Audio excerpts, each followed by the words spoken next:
This is a review of a bi-directional manual HDMI switch. I purchased this item because I wanted to connect two CPUs to one monitor, because I wanted to keep my desk minimalistic, and this switch solves the purpose.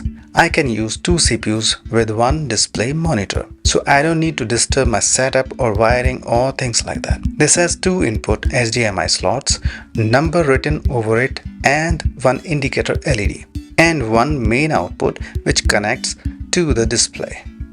I connected one of the CPU to number 1, then I connected the number 2 CPU to number 2 input.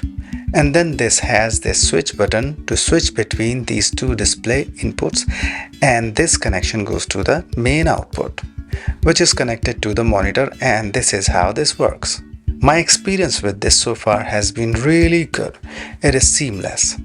So I highly recommend this product to those who are looking for the same solution, especially if you have a monitor with one HDMI input, or you don't want to add one more monitor to your desk, or just don't want to make it messy.